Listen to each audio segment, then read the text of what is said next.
Hello बच्चों, नमस्कार। कैसे हैं आप सभी लोग? उम्मीद करता हूँ शानदार, जिंदाबाद, जबरदस्त होंगे और पढ़ाई लिखाई में बिल्कुल मस्त होंगे। मैं कृष्णा सर आप सभी का स्वागत करता हूँ आपके इस प्यारे से प्लेटफॉर्म पे जिसका नाम है यूनिक स्टडी विद कृष्णा में। तो बच्चों, हमने 50 दिन 50 मैराथन सीरीज में टोटल 5 लेक्चर ले चुके हैं। उम्मीद करते हैं आप सभी को सभी लेक्चर बिल्कुल बढ़िया से समझ में आ गए होंगे, हर एक टॉपिक जो है क्लियर हो रहा होगा। कोई भी दिक्कत होता है तो आप कमेंट सेक्शन में कमेंट करके बिल्कुल हमसे पूछ सकते हैं, हम आपके साथ हैं। कोई भी परेशानी होगी उसका रिप्लाई हम लोग जरूर करेंगे, ठीक है।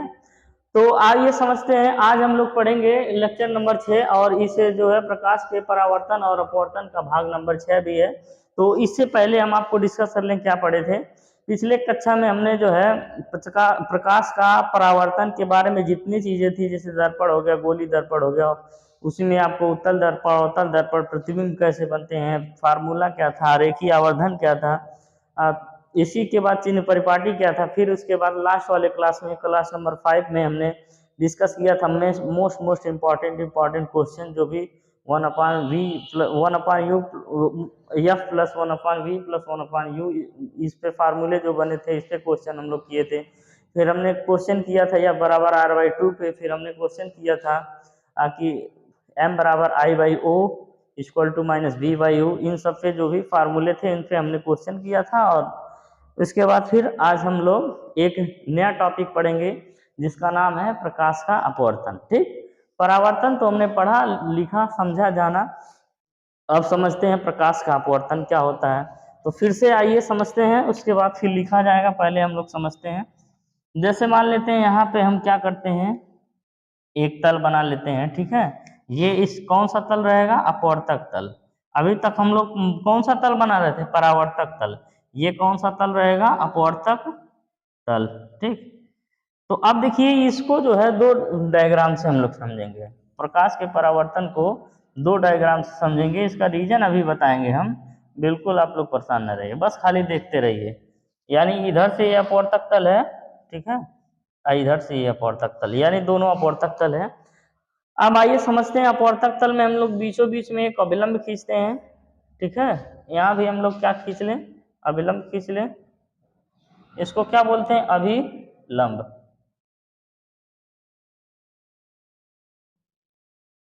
नॉर्मल बोलते हैं अंग्रेजी में। ये क्या है? अभिलंब।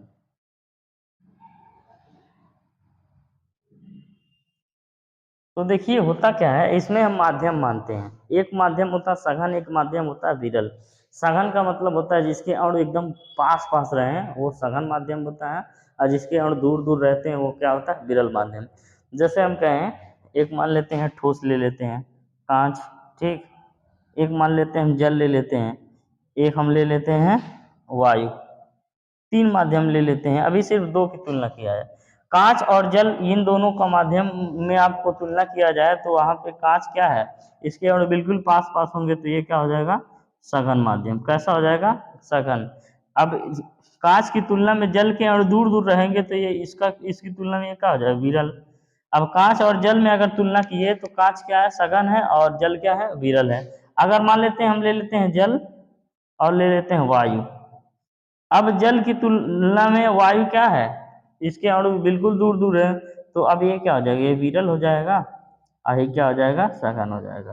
तो कोई जरूरी नहीं है कि हमेशा जल सघन रहेगा। अब देखिए यहाँ पे विरल था, यहाँ पे सघन हो गया। यानी कि जो दो माध्यम लेंगे उसमें से एक माध्यम जिस ज्यादा जो ठोस की तरफ वैरी करेगा वो ज्यादा सघन रहेगा, और जिसके अणु बिल्कुल दूर दूर रहेंगे वो विरल रहेगा, ठीक है। तो हम क्या करते हैं, इसमें दो माध्यम लेते हैं, पहला माध्यम और दूसरा माध्यम। अब इसमें भी क्या करते हैं? पहला माध्यम लेते हैं और दूसरा माध्यम लेते हैं। अभी हम बताएंगे कौन सा माध्यम सघन लें, कौन सा माध्यम विरल लें। सिर्फ और सिर्फ आप ध्यान से चीजों को देखिएगा। अब होता क्या है प्रकाश का अपवर्तन, अब हमको समझ में आएगा। क्या करते हैं, एक बार प्रकाश की किरण लेते हैं, एक माध्यम से प्रकाश की किरण को दूसरे माध्यम में भेजते हैं, ठीक है। तो दूसरे माध्यम में जाती है तो होता क्या है कि इसको ऐसे अपने मार्ग से जाना चाहिए था, अपने मार्ग से जाना चाहिए था, है ना। ये कौन सा तल है? अपवर्तक तल। तो यानी उस बगल से इस बगल जरूर आएगी। अपने मार्ग से जाना चाहिए था, तो अपने मार्ग से जाती नहीं है, अपने मार्ग से विचलित हो जाती है। या तो ये अभिलंब की ओर झुक जाती है, या तो अभिलंब से दूर हट जाती है। जैसे यहाँ पे समझिए, ये प्रकाश की किरण है, आ रही है तो आपतित किरण है, तो परावर्तित हो गई तो ये परावर्तित किरण है, इसको इसी माध्यम से जाना चाहिए था। तो या तो ये अभिलंब की ओर झुक गई या तो अभिलंब से दूर हटेगी। उसमें झुकी है तो इसमें क्या करते हैं, दूर हटा देते हैं, ठीक है। तो इसी घटना को बोला जाता है प्रकाश का परावर्तन, अपवर्तन। अब देखिए कैसे, किस घटना को एक बार आपसे समझिए। जब प्रकाश की किरणें एक माध्यम से दूसरे माध्यम में जाती हैं तो दूसरे माध्यम से टकराकर पुनः उसी माध्यम में वापस नहीं लौटेंगी, दूसरे माध्यम से टकराकर अपने मार्ग से क्या हो जाती हैं, विचलित हो जाती हैं। इस घटना को प्रकाश का परावर्तन कहते हैं, वो अपवर्तन कहते हैं। बार बार परावर्तन याद आ रहा है, अभी हम लोग परावर्तन पढ़े थे ना, इसलिए परावर्तन याद आ रहा है। एक बार परिभाषा लिख देते हैं, फिर आपको समझाएंगे कब ये झुकती है और इसके बाद कब ये दूर हटती है। तो परिभाषा पहले समझ लेते हैं। जब प्रकाश की किरणें, थोड़ा दूसरे पेन से लिखें, जब, ये भी तो वही है, प्रकाश की किरणें एक माध्यम से, एक माध्यम, आपको अभी लास्ट में पूरा समझ में आ जाएगा, एक माध्यम से दूसरे माध्यम में जाती हैं, एक माध्यम से दूसरे माध्यम में जाती हैं, तो वह अपने मार्ग से, तो अपने मार्ग से विचलित हो जाती हैं, यानी पथभ्रष्ट हो जाती हैं, विचलित हो जाती हैं, विचलित हो जाती हैं। यानी एक माध्यम से दूसरे माध्यम में जा रही थी तो इसको इसी तरफ आना चाहिए था, तो ये विचलित हो गई, अभिलंब की ओर झुक गई और ये अभिलंब से दूर हट गया, तो विचलित हो गई ना, विचलित हो जाती हैं। इस घटना को, इस घटना को प्रकाश का, इस घटना को प्रकाश का अपवर्तन कहते हैं। इस घटना को प्रकाश का अपवर्तन, अपवर्तन कहते हैं। अंग्रेजी में कहते हैं रिफ्रैक्शन ऑफ लाइट। देखिए उसमें रिफ्लेक्शन था, यहाँ यल रहता था, इसमें आर है, बस यही अंतर है, रिफ्रैक्शन, ठीक। प्रकाश का अपवर्तन कहते हैं।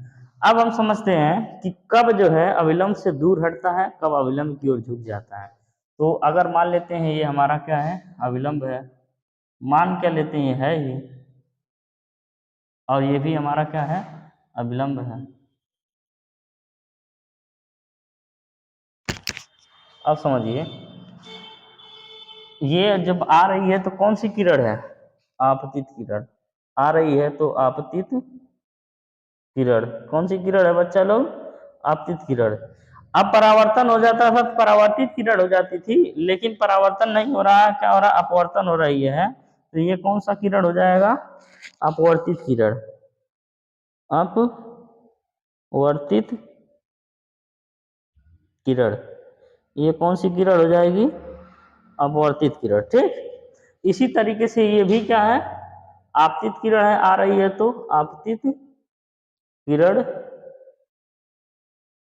और ये क्या हो गई, अपवर्तित किरण, अपवर्तित किरण। अब यहाँ पे एक कोण बन गया, कौन सा कोण नाम है, आपतन कोण, आपतन कोण। तो इस आपतन कोण को क्या बोलते हैं, कोण आई। फिर इसके बाद ये एक कोण बन गया। अब देखिए ये पूरा अगर बनता तो बराबर रहता, तो ये पूरा नहीं बन रहा, बस अब की बार यही है, मेन लाइन तो यही है, अपने मार्ग से विचलित हो गई, तो ये कौन सा हो गया, कोण आर, तो इसको बोलते हैं अपवर्तन कोण, अपवर्तन कोण, इसको बोलते हैं अपवर्तन कोण। अब आगे ये क्या है, अभी ये कोण बढ़ गया, इतना बड़ा हो गया, ये कोण आई क्या है, इतना छोटा है, कोण आर क्या है, इतना बड़ा हो गया, तो ये कोण आई क्या है, आपतन कोण, और ये कोण आर क्या है, अपवर्तन कोण, अपवर्तन कोण, ठीक। अब इस बिंदु को क्या बोलते हैं, आपतन बिंदु, आपतन बिंदु। और इसी तरह यहाँ भी बिंदु है, इसको क्या कहते हैं? आपतन बिंदु। अब जो समझने वाली चीज है उसको ध्यान से समझिए एक बार फिर से। प्रकाश का अपवर्तन होता क्या है? जब प्रकाश की किरणें एक माध्यम से दूसरे माध्यम में जाती हैं तो वह अपने मार्ग से विचलित हो जाती हैं। इस घटना को प्रकाश का अपवर्तन कहते हैं। ऐसे यहाँ भी हो रहा है, अपने मार्ग से विचलित हो गई, यानी इसको सीधे जाना चाहिए था, अविलंब से दूर हट गया। इसको सीधे जाना चाहिए था, अविलंब की ओर झुक गया। अब हम समझते हैं कि कब अविलंब की ओर झुकता है, कब जो है अविलंब से दूर हटता है। अगर मान लेते हैं ये माध्यम आपका विरल है, ये माध्यम आपका क्या है? विरल माध्यम है, और ये दूसरा माध्यम आपका क्या है? सघन है। ठीक, विरल में जैसे मान लेते हैं, ले लेते हैं एयर, और सघन में ले लेते हैं वाटर, है ना। इसी तरीके से क्या करते हैं, अगर हम मान लेते हैं ये माध्यम आपका क्या है? सघन है, ये माध्यम आपका सघन है। सघन में हम ले लें ग्लास यानी कांच, आप विरल इस माध्यम को ले लें विरल, तो ये क्या है? विरल को क्या बोल सकते हो? कुछ भी ले लीजिए, एयर ले लीजिए या वाटर ले लीजिए, वाटर ही ले लीजिए, ठीक है। अब दो माध्यम हो गए। अब होता क्या है, विरल माध्यम से जब सघन माध्यम में जाता है तो अविलंब की ओर झुक जाता है, और सघन माध्यम से जब विरल माध्यम में जाता है तो अविलंब से दूर हट जाता है। अब देखिए बहुत तेज भूलता है, बहुत तेज भूलता है। इसको जो है याद करने का एक शॉर्टकट हम ट्रिक बनाए हैं, बहुत इंटरेस्टिंग ट्रिक है। मान लेते हैं विरल मतलब क्या होता है? दूर दूर अड़ू रहते हैं, बहुत गरीब, है ना। और सघन मतलब क्या? बहुत धनी। मान लेते हैं सघन का मतलब क्या है? सघन का मतलब मानो धनी, अमीर आदमी, और विरल का मतलब मानो गरीब, ठीक है। तो देखो बच्चा लोग, जब जो है गरीब रियल लाइफ में रिलेट करते हैं, जब गरीब अमीर के घर जाता है तो क्या करता है? एकदम झुक के जाता है, महाराज मालिक ये चाहिए वो चाहिए बोलता है ना। तो गरीब जब अमीर के घर जाएगा तो झुक जाएगा, झुका ना। इसी तरीके से सघन माध्यम को क्या करते हैं, हम धनी लिख लेते हैं, और विरल माध्यम को क्या लिख लेते हैं? गरीब। एक बार आप समझिए, ये जब गरीब जो है अमीर के घर जाएगा, यानी विरल माध्यम क्या है? गरीब है, और सघन माध्यम धनी है। गरीब जब अमीर के घर जाएगा तो बिल्कुल झुक के जाएगा, इस तरीके से, है ना। इसी तरीके से जब धनी जो है अमीर के घर जाएगा तो झुकेगा नहीं, एकदम चौड़िया के जाएगा, है ना। तो यहाँ क्या हुआ है? एकदम चौड़िया गया है, और यहाँ क्या हुआ? एकदम झुक गया है, ठीक है। तो अब आपको भूलेगा ही नहीं, यानी कि जब गरीब अमीर के घर जाएगा तो झुक जाएगा, और जब अमीर जो है गरीब के घर जाएगा तो एकदम चौड़िया जाएगा। देखो चौड़िया आया है यहाँ पे, ठीक। तो इसी कॉन्सेप्ट से आप एकदम समझ सकते हैं बहुत आसानी से कि कैसे हमको पता चलेगा कि कब झुकेगा अविलंब से और कब अविलंब से दूर हट जाएगा। तो ये आपका क्या हो गया? परावर्तन की अपवर्तन की घटना हो गई। अब इसको आप लिख सकते हो, क्या लिख सकते हो? जब, यहाँ पे नोट बना के, जब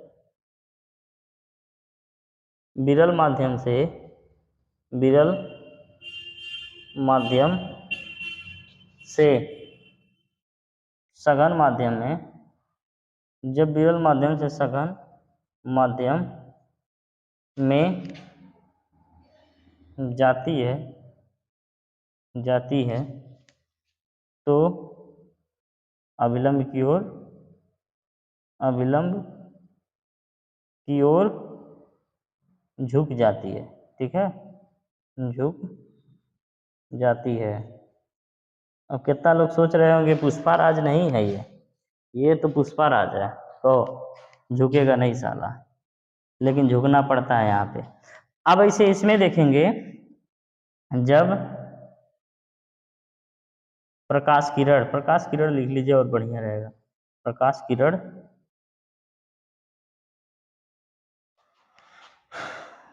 विरल वो सघन माध्यम से, सघन माध्यम से, माध्यम से विरल माध्यम में, विरल माध्यम में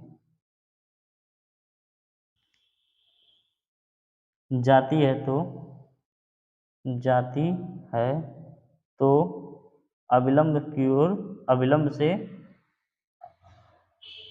अविलंब से दूर हट जाती है, दूर हट जाती है। ठीक, आया समझ में ना? बिल्कुल आना चाहिए।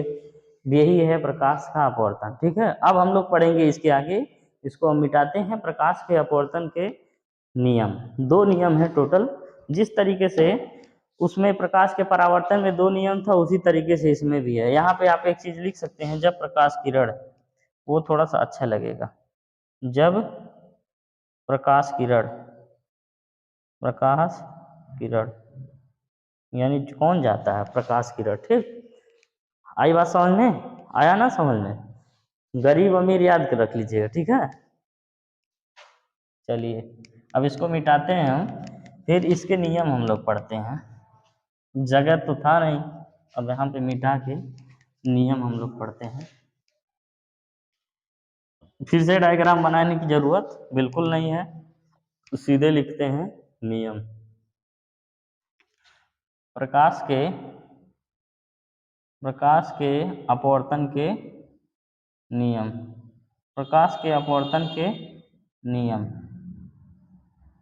तो टोटल इसके भी दो नियम हैं, लेकिन सेम वही नहीं है। कौन कौन से दो नियम हैं समझते हैं।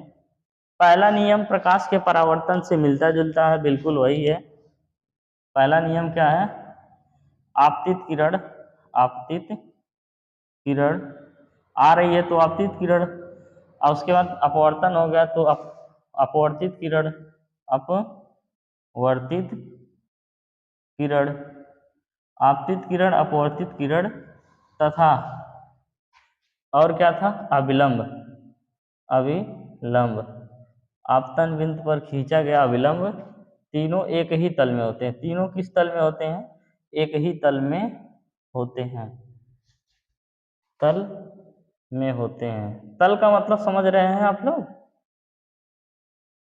तल का मतलब होता है, जैसे ये आपका व्हाइट बोर्ड, ये व्हाइट बोर्ड एक तल है। ठीक है, तो एक ही तल में तीनों को बनाए हैं ना, तो वो तीनों क्या होते हैं? एक ही तल में होते हैं। तो ये कैसा तल है? ये समतल है। कुछ खुरदुरा तल होता है, कुछ कर्व तल होता है। ठीक है, तो अब समझते हैं हम लोग दूसरा नियम। दूसरा नियम बहुत इंपॉर्टेंट है। सिर्फ और सिर्फ प्रकाश के अपवर्तन परावर्तन छोड़ दीजिए, अकेले दूसरा नियम पूछ लेता है, कहता है कि स्नेल का नियम क्या है। तो इस दूसरे नियम को दिया किसने था? एक साइंटिस्ट थे, जिनका नाम क्या था? स्नेल। क्या नाम था? स्नेल।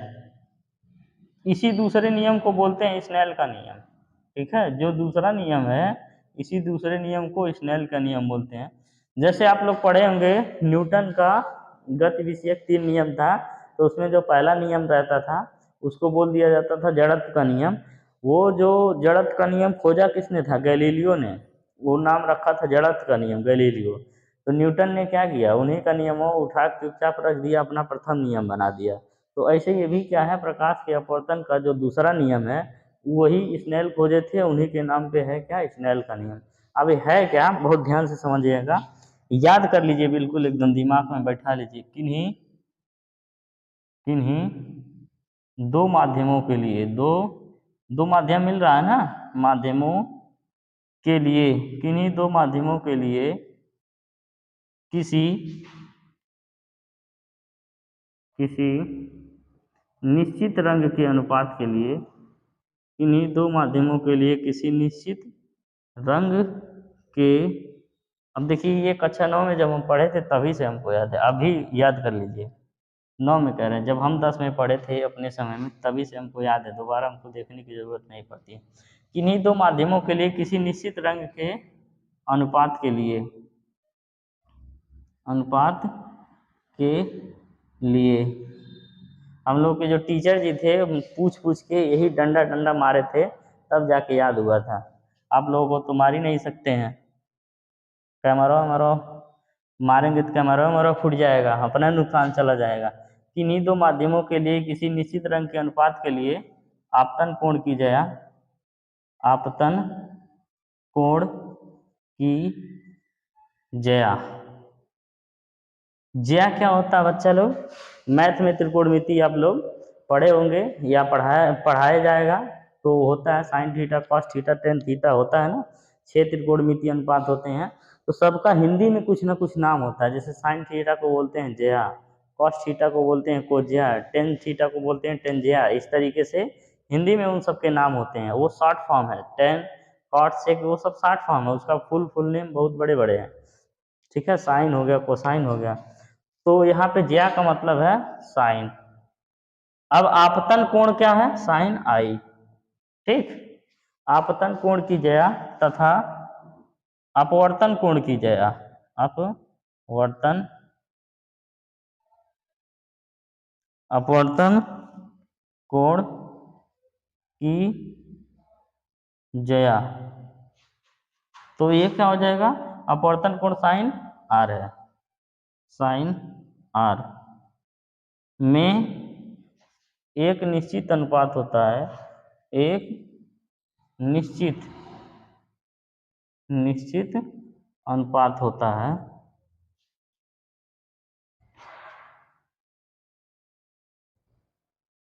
क्या है? देखिए, किन्हीं दो माध्यमों के लिए किसी निश्चित रंग के अनुपात के लिए आपतन कोण की ज्या तथा अपवर्तन कोण की ज्या में एक निश्चित अनुपात होता है, अर्थात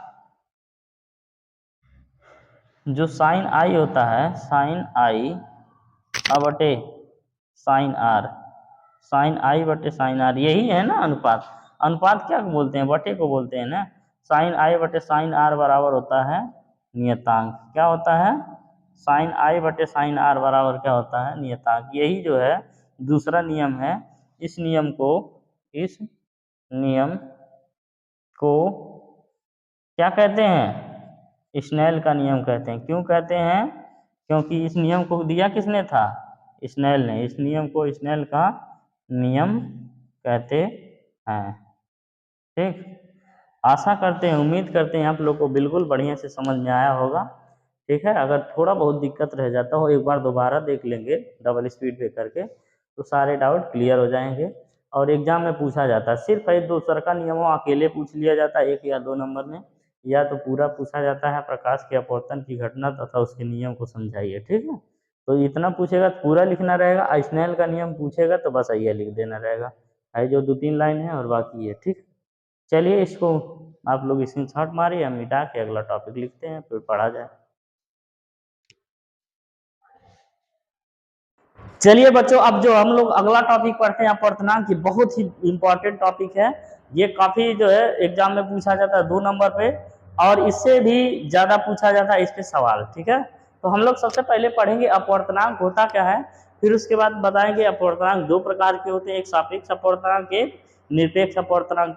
फिर उसके बाद आपको बताएंगे कि प्रकाश की चालों में, और उसके बाद फिर अपवर्तनांक में क्या संबंध होता है, उस पर हम लोग क्वेश्चन करेंगे।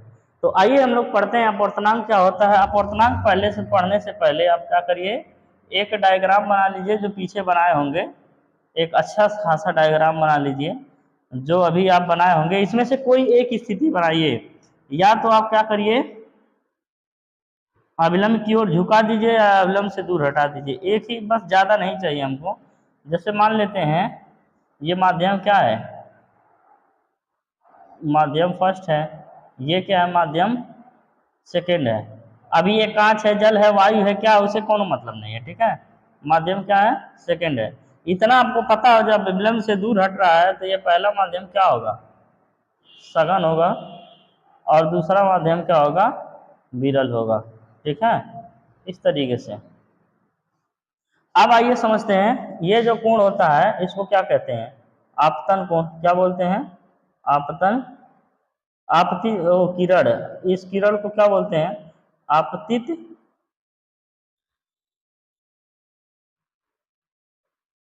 आपतित किरण। इस किरण को क्या कहते हैं, आपतित किरण। और इसके बाद फिर ये किरण का हो गया अपवर्तित किरण, अपवर्तित किरण। अभी अभी जो आपको बताए थे उसी पे थोड़ा सा चर्चा कर रहे हैं। बिल्कुल आसान है, और ये आसान होता नहीं, हम आसान बनाने का प्रयास किए हैं, बहुत बेहतर आपको समझ में आएगा, बहुत ध्यान से समझिएगा। इसको बोलते हैं कोण आई, ये पूरा क्या हो गया, कोण आर। अब जो कोण आई होता है इसको क्या बोलते हैं, आपतन कोण, आपतन कोण। इसके बाद फिर ये कौन सा है, अपवर्तक तल है, इसको क्या कहते हैं, अपवर्तक तल।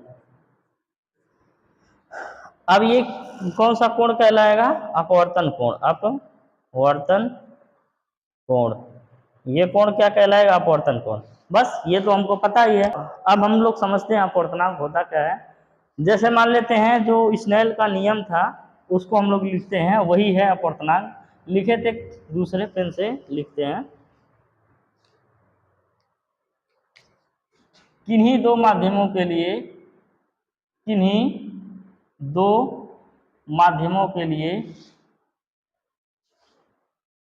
किन्हीं दो माध्यमों के लिए, अभी स्नेल के नियम को हम शॉर्ट फॉर्म में लिखेंगे। किन्हीं दो माध्यमों के लिए आपतन कोण की जया, आपतन कोण की जया, आपतन कोण की जया तथा आपतन कोण की जया को क्या बोलेंगे बच्चा लोग? साइन आई। आपतन कोण की जया साइन आई तथा अपवर्तन कोण की, अपवर्तन कोण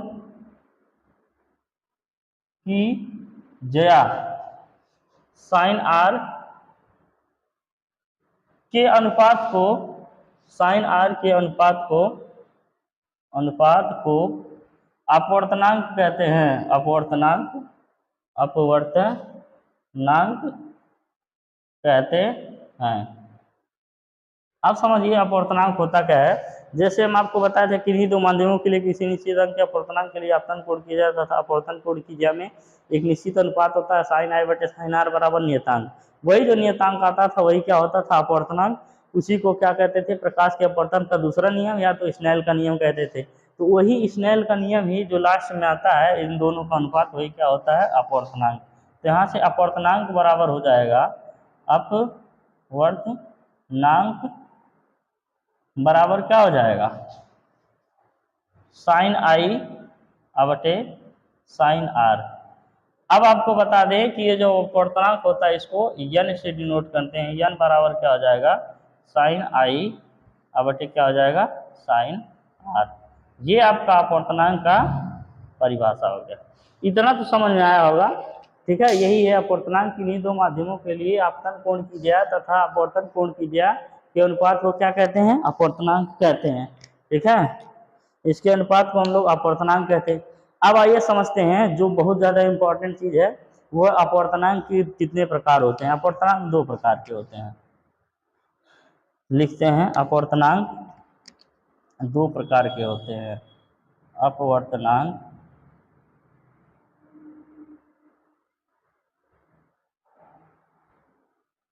दो प्रकार के होते हैं। इतना ज़्यादा रिसर्च करने के बाद ये परिभाषा बता रहे हैं आपको। बिल्कुल सटीक सटीक परिभाषा आप कहीं नहीं पाएंगे जितना बेस्ट तरीके से आपको समझाएंगे। ध्यान से समझिएगा। अपवर्तनांक दो प्रकार के होते हैं। पहला होता है सापेक्ष अपवर्तनांक, सापेक्ष अपवर्तनांक।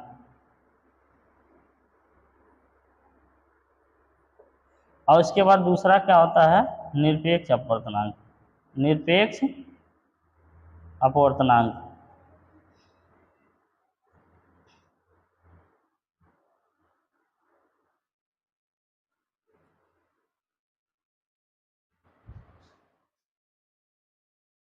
ठीक। अब होता क्या है सापेक्ष अपवर्तनांक और निरपेक्ष अपवर्तनांक, इसको समझते हैं। जैसे मान लेते हैं यदि प्रकाश की किरण पहले माध्यम से दूसरे माध्यम में आ रही है तो दूसरे माध्यम का अपवर्तनांक निकलता है। यदि प्रकाश की किरण पहले माध्यम से दूसरे माध्यम में आ रही है तो पहले माध्यम के सापेक्ष दूसरे माध्यम के अपवर्तनांक को सापेक्ष अपवर्तनांक कहते हैं। जिस माध्यम में आएगी उसी का अपवर्तनांक निकलता है। यानी पहले से दूसरे में आ रही है तो दूसरे माध्यम का अपवर्तनांक निकलेगा। आइए समझते हैं। जब प्रकाश की किरणें, जब प्रकाश की किरणें, जब प्रकाश की किरणें एक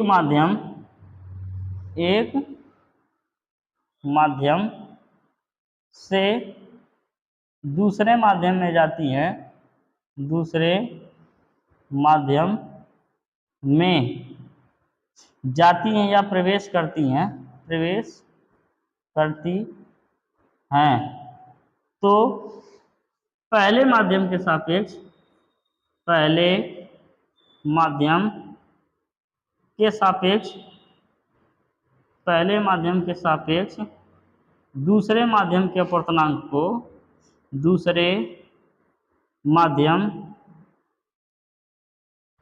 के अपवर्तनांक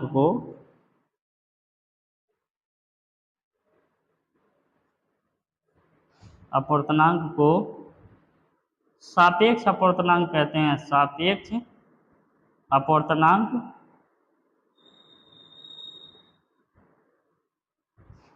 कहते हैं।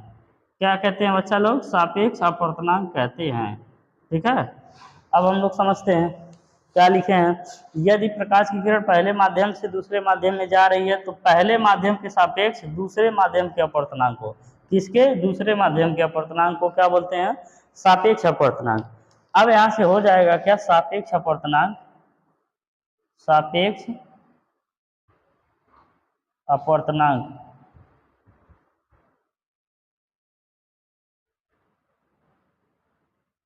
बराबर क्या हो जाएगा? पहले माध्यम का अपवर्तनांक, पहले माध्यम का अपवर्तनांक अब क्या हो जाएगा? दूसरे माध्यम का अपवर्तनांक, दूसरे माध्यम का अपवर्तनांक।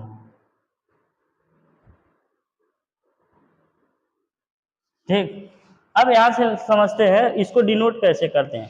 1 पहले माध्यम का हो गया 1, फिर n दूसरे माध्यम का होगा 2। 1n2 बराबर पहले माध्यम का अपवर्तनांक, पहले माध्यम का अपवर्तनांक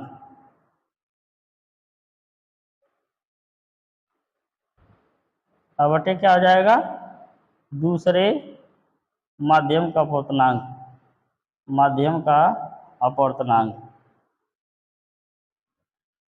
ठीक, समझ में आ रहा है? सापेक्ष अपवर्तनांक बराबर क्या हो जाए? पहले माध्यम का अपवर्तनांक बटे दूसरे माध्यम का अपवर्तनांक। अब देखिए 1n2 लिखे हैं, अब इसी को लिख सकते हैं 1n2 बराबर हो जाएगा n2 बटे n1। क्या लिख हो जाएगा? n2 बटे n1 बराबर हो जाएगा यही चीज, पहले माध्यम का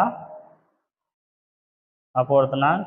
ऐसे सीधे लिख दीजिए 1n2 बराबर n2 बटे क्या हो जाएगा? n1। ठीक, अब हम लोग समझते हैं एक चीज और। यदि मान लेते हैं पहला माध्यम वायु है, क्या है? पहला माध्यम सघन है ना, पहला माध्यम मान लेते हैं वायु नहीं है, कांच है। पहला माध्यम है कांच और दूसरा माध्यम क्या है? वायु है, विरल है ना, तो दूसरा माध्यम वायु है। तो यहाँ पे लिखेंगे यदि, एक चीज और लिख लीजिए, यदि पहला माध्यम कांच है, कांच है तो तथा दूसरा माध्यम क्या है? दूसरा माध्यम वायु है।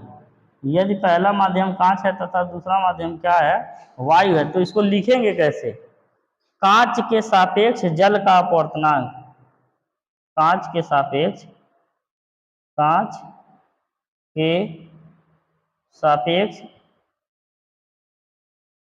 जल का अपवर्तनांक। किसका अपवर्तनांक? जल का है लिख रहे हैं, वायु है ना, कांच के सापेक्ष वायु का अपवर्तनांक, कांच के सापेक्ष वायु का अपवर्तनांक।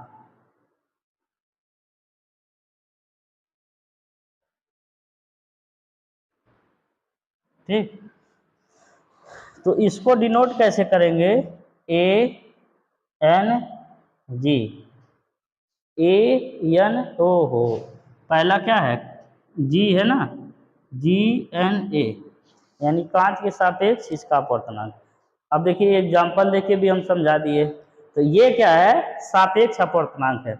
अब हम लोग समझते हैं क्या निरपेक्ष अपवर्तनांक क्या होता है। आप इसको इसी शॉर्ट मारिए, अपवर्तनांक मिटाते हैं। चलिए, हो गया होगा। अब अगला हम लोग पढ़ते हैं। बिल्कुल बहुत सटीक तरीके से हम आपको परिभाषा लिखे हैं और समझाए हैं, इतना बेहतर तरीके से आप कहीं नहीं पाएंगे। चाहे पूरे यूट्यूब पे खोज डालिए, सब पता नहीं क्या क्या बताते हैं, समझ में ही नहीं आता है। इतना एक सटीक एक जगह सारा चीज़ आपको लिख दिए हैं बोर्ड पे, अब देखेंगे पढ़ेंगे पूरा समझ में आएगा। अब देखिए आगे समझिए, दूसरा आपको क्या बताया है, निरपेक्ष अपवर्तनांक। निरपेक्ष अपवर्तनांक,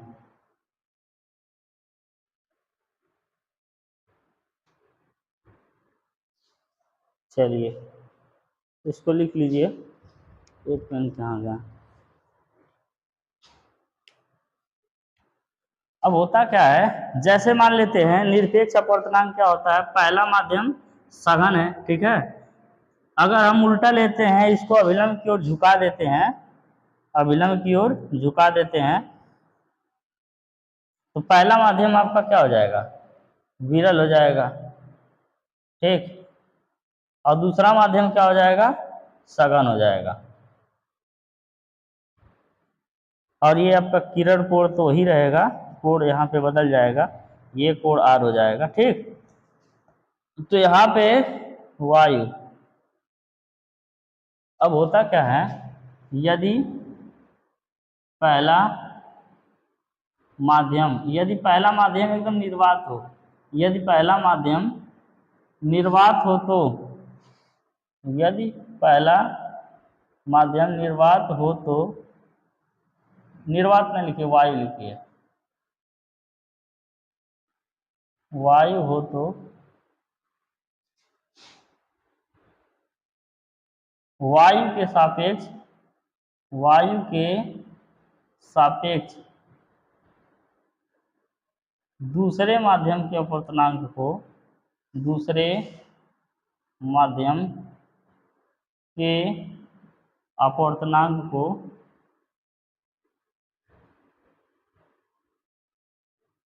क्या कहते हैं, निरपेक्ष अपवर्तनांक कहते हैं, निरपेक्ष अपवर्तनांक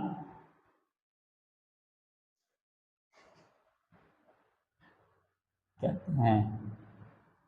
यदि पहला माध्यम वायु हो तो वायु के सापेक्ष दूसरे माध्यम के अपवर्तनांक को निरपेक्ष अपवर्तनांक, निरपेक्ष का मतलब यहाँ पे एक में माध्यम है, एक में कोई माध्यम ही नहीं है।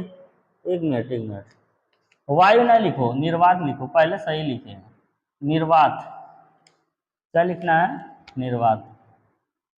निर्वात का मतलब अभी आपको बता दे रहे हैं, निर्वात और वायु में क्या अंतर है। देखिए वायु भी एक माध्यम होता है, कैसे, उसमें धूल कण मिट्टी बहुत सारे गैसें हैं, वो सब मिले रहते हैं, वो भी एक माध्यम है। और निर्वात का मतलब है बिल्कुल कोई माध्यम नहीं होता, एकदम शून्य रहता है वहाँ पे, ठीक है, वहाँ पे आप कोई मूवमेंट नहीं कर सकते हैं, तो हमको निर्वात लेना है, यानी कि कुछ भी ना रहे, वायु भी ना रहे, निर्वात, विरल माध्यम रहे, ये क्या हो, निर्वात एकदम हो जाए, खाली खाली, माध्यम ही न रहे, ठीक है। यदि पहला माध्यम निर्वात हो तो निर्वात के सापेक्ष, निर्वात के सापेक्ष दूसरे माध्यम के अपवर्तनांक को क्या कहते हैं, निरपेक्ष अपवर्तनांक कहते हैं। तो यहाँ पे निरपेक्ष अपवर्तनांक क्या हो जाएगा, n, मान लेते दूसरा माध्यम क्या है, सघन है ना, सघन में हम कांच ले लेते हैं, तो यहाँ से n2 बराबर हो जाएगा साइन आई बटे साइन आर, साइन आई बटे साइन आर हो जाएगा, ठीक है। अब आगे समझते हैं, तो n2 बराबर, अब मान लेते हैं यदि n2 क्या है, कांच है, तो Ng हो जाएगा, Ng बराबर हो जाएगा साइन आई बटे साइन आर, होगा कि नहीं। तो यही हो जाएगा निरपेक्ष अपवर्तनांक। यहाँ पे क्या है, पहले माध्यम में कुछ भी नहीं है, इसी तरीके से यहाँ पे था कांच के सापेक्ष, सापेक्ष का मतलब एक के रिलेटेड दूसरा, एक से दूसरा रिलेट करे, वही होता है सापेक्ष। और निरपेक्ष का मतलब वो अकेले बिना किसी रिलेशन के, है ना। तो यही आपको बताए थे, अपवर्तनांक GNA बराबर क्या था, साइन आई बटे साइन आर था। तो ये क्या था, GNA यानी कांच के सापेक्ष वायु का अपवर्तनांक था, तो ये किसी के सापेक्ष है। और यहाँ पे क्या है, किसी के सापेक्ष नहीं, जब किसी के सापेक्ष नहीं होता है तो वही क्या कहलाता है बच्चा, निरपेक्ष अपवर्तनांक। और यहाँ पे क्या है, कांच के सापेक्ष वायु का अपवर्तनांक है, यानी एक दूसरे के सापेक्ष है, ठीक है। तो ये दो टाइप के होते हैं। इसके बाद इसको मिटाइए, स्क्रीनशॉट मारिए, और हम अगला जो इम्पोर्टेंट चीज है इसको याद रखिएगा। ये फार्मूला है, ये भी एक फार्मूला है, ठीक है, ये भी एक फार्मूला है। अगला जो है उसको हम लिखते हैं, समझाते हैं, बताते हैं।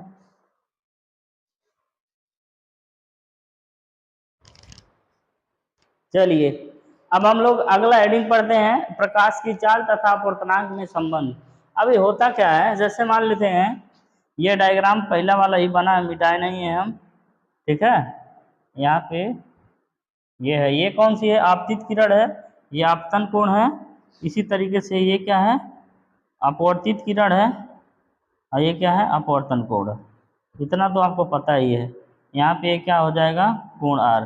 तो मान लेते हैं हमारा जो पहला माध्यम है ये क्या है, विरल है, तभी ना आएगा, गरीब जब आएगा अमीर के घर तो झुक जाएगा, अभी आपको समझाया ही है। तो और दूसरा माध्यम क्या है, सघन है, ठीक। तो विरल में हम ले लेते हैं वायु, वायु हवा, और सघन में ले लेते हैं हम कांच। अब देखिए पहले माध्यम में भी कुछ अपना कुछ प्रकाश का चाल होगा, वायु में प्रकाश का चाल और कांच में प्रकाश का चाल, ठीक है, दोनों माध्यम में प्रकाश का चाल होता है। तो हम समझते हैं, एक माध्यम यदि प्रकाश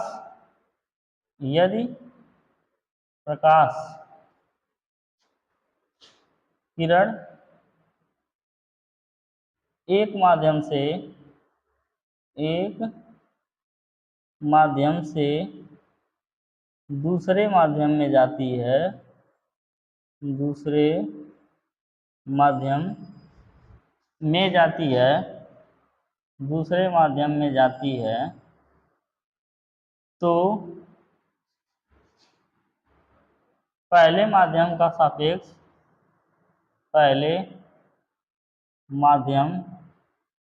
के सापेक्ष दूसरे माध्यम का अपवर्तनांक, पहले माध्यम के सापेक्ष दूसरे माध्यम का अपवर्तनांक,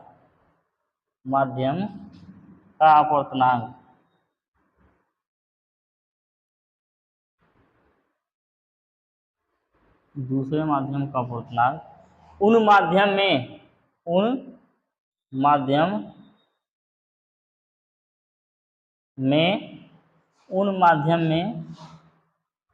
प्रकाश की चालों के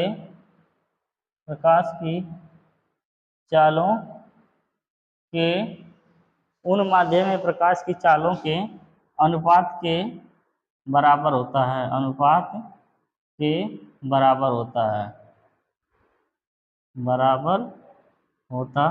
है, ठीक। अब क्या हो जाएगा, पहले माध्यम के सापेक्ष दूसरे माध्यम का अपवर्तनांक 1n2 बराबर क्या हो जाएगा, पहले माध्यम में प्रकाश की चाल क्या हो जाएगा, पहले माध्यम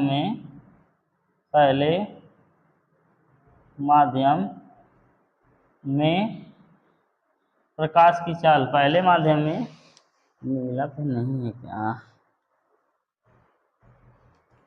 पहले माध्यम में प्रकाश की चाल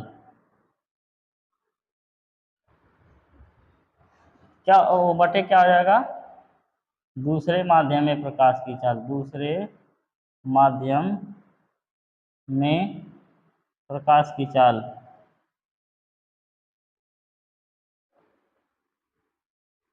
ठीक। तो 1n2 बराबर क्या हो जाएगा, पहला माध्यम क्या है, वायु है, दूसरा माध्यम क्या है, कांच, यानी ANG बराबर हो जाएगा C/V। C मतलब होता है प्रकाश की चाल, अभी मतलब होता है माध्यम में प्रकाश की चाल, ठीक है। अब जब माध्यम में प्रकाश की चाल होगा वो V होगा, और जो निर्वात में या वायु में प्रकाश की चाल होगा C होगा। लिखेंगे चूंकि वायु, कोष्टक में लिखिए निर्वात, निर्वात, ये फार्मूला आप लोग बिल्कुल याद रखिएगा, बहुत इंपॉर्टेंट है, इस पे हम अभी सवाल करेंगे। निर्वात में प्रकाश की चाल, प्रकाश की चाल कितना होता है बच्चा लोग? 3 × 10⁻8 मीटर प्रति सेकंड होता है। तो यहाँ से हो जाएगा ANG बराबर 3 × 10⁻8 हो जाएगा V। ठीक है, ये भी एक फार्मूला है। अब इसके बाद हम लोग इस पे न्यूमेरिकल करते हैं। ये क्या है? प्रकाश की चाल और अपवर्तनांक में संबंध है। आप लोग भली बात इससे परिचित हो गए होंगे। अब हम लोग इस पे क्वेश्चन करेंगे। क्वेश्चन इससे ज़्यादा इम्पॉर्टेंट है, थ्योरी से ज़्यादा इम्पॉर्टेंट है। और थ्योरी इसलिए इम्पॉर्टेंट है क्योंकि फार्मूले आपको पता होने चाहिए, और कभी कभी थ्योरी भी पूछा जाता है और सवाल बहुत पूछे जाते हैं इस पर। चलिए बच्चों, अभी हमने जो किया था प्रश्न वो थ्योरी, उस पर हम लोग अब क्वेश्चन करते हैं। ये क्वेश्चन जो दोनों लिखे हैं इतने ज़्यादा इम्पोर्टेंट हैं, कई साल रियलिटी बता रहे हैं, कई साल पूछे गए हैं, रिपीटेड क्वेश्चन सभी हैं।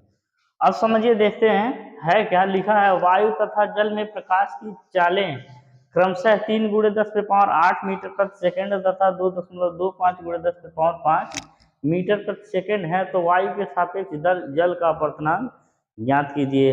तो अभी हमने पढ़ा था, दिया है, सबसे पहले लिखेंगे दिया है। क्या क्या दिया है बाबू बताओ तो? चाल दिया है किसका? वायु का चाल, वायु का चाल कितना है? 3 × 10⁸ मीटर प्रति सेकंड। और क्या दिया है? वायु में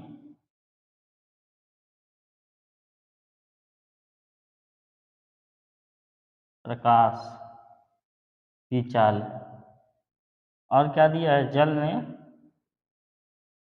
प्रकाश की चाल कितना है? 2.25 × 10⁸ मीटर प्रति सेकंड ये दिया है। आपको याद क्या करना है? वायु के सापेक्ष जल का अपवर्तनांक, यानी वायु के सापेक्ष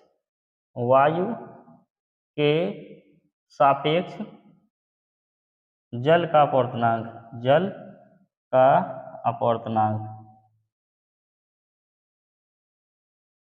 तो वायु के सापेक्ष जल का अपवर्तनांक, वायु के सापेक्ष जल का अपवर्तनांक ANG हो जाएगा ना। तो ये क्या होगा? ANG बराबर हो जाएगा, एक बार A का मतलब है वायु में प्रकाश की चाल, वायु में प्रकाश की चाल अब बटे क्या हो जाएगा? G मतलब W, वाटर है ना, जल में प्रकाश की चाल।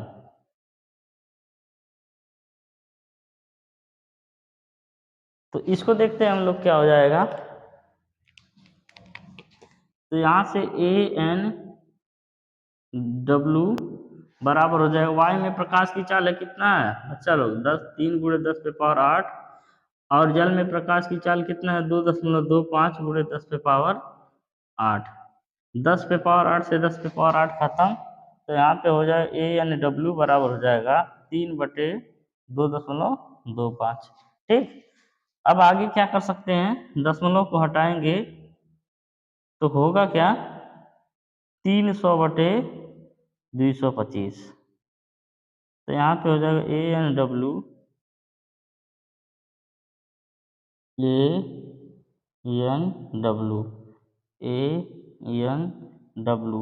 अब इसको काटिए। किससे काटेंगे? 25 से काटे जाए क्या? 25 से कम 25, और उसके बाद फिर नहीं 25 से कम 25 कितना बचा? 2 बचा, ओ 5 बचा, और 50 हो गया। 25 दूना 50। फिर ये कितना बार में कटेगा? 25 छक्का 150, और 25 आठे कितना होता है? 200, और 25 9 225, 9 बार में कट जाएगा। फिर इसको काट देंगे 3 से, 3 चौका 12, 3 त्रिका 9, तो ये कितना हो गया? 4/12। 3।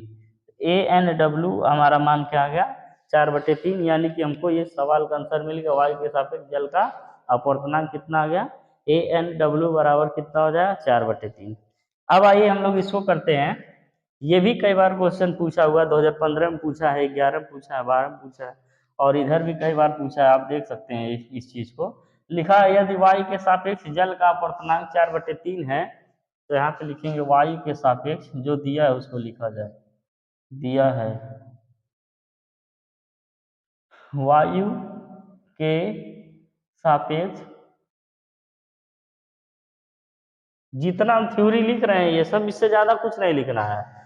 सवाल तो यही मेन है, ये सब थ्योरी लिखे हैं पेज भरने के लिए, ताकि एग्जामिनर आपको समझे कि आप ज्यादा माइंडेड हैं और अच्छा कर रहे हैं, आपको पूरा का पूरा नंबर दे। दिया है वायु के सापेक्ष जल का अपवर्तनांक, तो ANW बराबर क्या हो जाएगा 4/3। जैसे लग रहा है उसी का जस्ट उल्टा क्वेश्चन वहां है ये। अब दिया है वायु में प्रकाश की चाल, वायु में प्रकाश की चाल, तो हो जाएगा क्या 3 गुणे 10⁸ मीटर प्रति सेकेंड। आपको ज्ञात क्या करना है, जल में प्रकाश की चाल। क्या ज्ञात करना है, जल में प्रकाश की चाल ज्ञात करना हम लोगों को, तो यही हो जाएगा। तो हम लोग जानते हैं ANW बराबर हो जाएगा A यानी वायु में, वही फार्मूला, वायु में प्रकाश की चाल,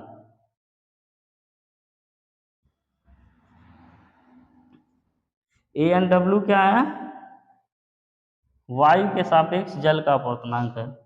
फिर ये हो जाएगा जल में प्रकाश की चाल, जल में प्रकाश की चाल।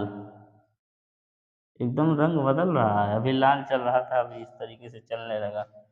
अब यहाँ से लिखेंगे ANW बराबर हो जाएगा वायु में प्रकाश की चाल 3 गुणे 10⁸, और जल में ANW का मान आपको दिया है कितना 4/3 है।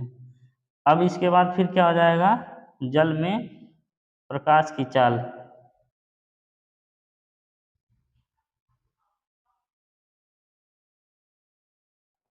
क्या हो जाएगा, जल में प्रकाश की चाल,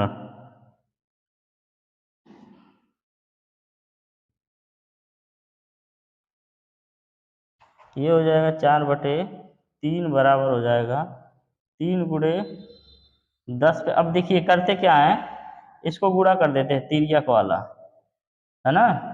जल में प्रकाश की चाल उधर हो जाएगा, जल में प्रकाश की चाल बराबर हो जाएगा 3 गुणे 10⁸। अब भाई 3 उधर आएगा, गुणे में 3, अब बटे में क्या हो जाएगा 4। तो ये हो जाएगा 3 त्रिका 9, 9/4 और गुणे 10⁸। अब जब इसको काटेंगे 4 दूना 8, 2 बचा, 1 बचा ना, 4 एक कम, 4 दूना 8, फिर 2 बचा, 20 हो गया, 4 5 20, और गुणे 10⁸ क्या हो जाएगा 8 मीटर प्रति सेकेंड। तो ये आपका क्या हो गया, जल में प्रकाश की चाल, जल में प्रकाश की चाल। तो ये आपका क्वेश्चन सॉल्व होगा इस तरीके से। अब इसको स्क्रीनशॉट मारिए। चलिए बच्चों, आपका ये हो गया, बहुत इंपॉर्टेंट था, आपको बताए थे। उम्मीद करते हैं आप लोगों को पूरा समझ में आया होगा। कल हम लोग इसके आगे का क्लास लेंगे, जो भी रहेगा, ठीक है। जाते जाते एक आध दो बातें और आपको बता दे, थोड़ा सा मोटिवेशन भी हो जाए कुछ, ठीक है। देखिए आपके एग्जाम में ज्यादा समय नहीं बचा हुआ, आपको मालूम होगा 3 महीने से भी कम बचा हुआ है, क्योंकि जो फरवरी का फर्स्ट वीक होता है उसी के जस्ट आसपास आपके एग्जाम करा लिए जाते हैं, ठीक है। तो आप खुद गिनिए, गिना चुना भी 3 महीने से कम दिन बचा है। तो देखिए हम लोग करते क्या हैं, इंतजार करते हैं जब पेपर आएगा, उसके जो है 1 आध महीना में इतना बेहतर तरीके से पढ़ेंगे, इतना बढ़िया से बदल जाएंगे जैसे फिल्मों में होता है, ठीक है। तो आपको बता दें कि ये रियल लाइफ है, ये फिल्म नहीं है, ठीक है। फिल्मों में क्या होता है, हमेशा जीत क्या होती है, हीरो की होती है। तो इसमें हमेशा जीत हीरो की होगी नहीं, आप सभी अपने आप में क्या है, हीरो हैं, ठीक है। तो उसी का बढ़िया प्रदर्शन रहता है एग्जाम में, जो अभी से मेहनत करता है। सफलता रातों रात नहीं मिलती है, जो रातों रात मिलती है वो रातों रात चली ही जाती है, ठीक है। जो मेहनत करता है, रातों रात को मेहनत करता है, वक्त से, हालात से, जज्बात से मेहनत करता है और पूरा जोश जुनून से मेहनत करता है, उसी को सफलता मिलती है। आई बात समझ में? क्योंकि ये जो जिंदगी का रेस है ये बहुत बड़ा है। आप देखते होंगे कि सभी लोग भागते हैं लेकिन जीतता सिर्फ एक ही है, ठीक है। तो इसी तरीके से जो सबसे तेज भागेगा इस जिंदगी की रेस में वही जीतने वाला है। तो आप क्या करिए, अपनी ज़िंदगी को बेहतर बनाने के लिए अभी से लग जाइए, क्योंकि यही सबसे बढ़िया समय होता है क्लास 9 से लेकर 12 तक। इसके बाद अगर आप बेहतर कर ले जाते हैं तो आगे बहुत बेहतर करेंगे, अगर यही आपका ख़राब हो जाएगा तो आगे कुछ भी बेहतर नहीं कर पाएंगे। इस चीज़ को हम लोगों ने एक्सपीरियंस किया हुआ, जो भी हम लोग बोलते हैं अपने पिछले एक्सपीरियंस के बल पे बोलते हैं, ठीक है। कोई भी इसमें कहने सुनने फेंकने वाली बातें नहीं है, है ना। तो आप लोग क्या करिए, बढ़िया से मेहनत करिए और बाकी हम आपके साथ हैं। जो भी दिक्कतें परेशानी आएंगी उसको हम ज़रूर बताएंगे, जितना हो सकेगा उतना सपोर्ट करेंगे। तो आप लोग को सिर्फ एक काम करना है। देखिए, तैयारी दो तरीके से होती है। सबसे पहले आप क्या करिए, अपना सिलेबस कंप्लीट करिए। सिलेबस कंप्लीट कैसे होगा, हमने एकदम 50 दिन 50 मैराथन सीरीज शुरू कर दिया है। यहाँ से अपना पूरा सिलेबस कंप्लीट कर लीजिए और इसके साथ साथ जब सिलेबस कंप्लीट हो जाए फिर रिवीजन करिए। फिर अनसॉल्व आता है, यानी कि जो प्रीवियस ईयर में क्वेश्चन पूछे गए रहते हैं उसका सेट आता है, उसको क्या करिए, अब मार्केट से ले लीजिए। और मार्केट से लेने के बाद उसको डेली, जब सिलेबस कंप्लीट हो जाए उसके बाद की बात है, डेली जो है एक पेपर सॉल्व करते रहिए। किसी दिन मैथ का, किसी दिन साइंस का, किसी दिन इंग्लिश का। इस तरीके से टाइम लगा लीजिए बिल्कुल 3 घंटा। और जो क्वेश्चन आपको नहीं आता है, जो क्वेश्चन डाउट में रहता है, उसको ऐसे गोला कर दीजिए। वो किसी से, हमसे पूछ सकते हैं आप कमेंट के माध्यम से, या तो फिर किताबों से आप देख सकते हैं, या तो फिर हम क्लास में पढ़ाएंगे उस क्लास को रिवीजन करके आप देख सकते हैं। तो बिल्कुल आपका हो जाएगा, बहुत ज़्यादा दिक्कत वाली बात नहीं है, क्योंकि हम कुछ भी नहीं छोड़ रहे हैं। आपको बता दें कि जो आपका साइंस पढ़ा रहे हैं लगभग इंटर से रिलेट करके, इंटर वाले बुक से ही पढ़ाते हैं। तो आपका हाई स्कूल ऑलरेडी कवर हो रहा है और बहुत सारी चीज़ें इंटर की भी कवर हो रही हैं, ठीक है। आप खुद जाके उसमें मैच कर सकते हैं, जो इंटर में पढ़ते होंगे वो खुद मैच कर सकते हैं, ठीक। तो आप लोग बिल्कुल चिंता मत करिए, हम जितना कर रहे हैं उतना एकदम बेस्ट है। सिर्फ आप लोग क्या करिए, अपना बेस्ट दीजिए। और इसके बाद फिर कल मिलते हैं। तब तक के लिए आप सभी को बहुत बहुत धन्यवाद। और आप सभी लोग पढ़ते लिखते रहिए। चलिए, जय हिंद बच्चों।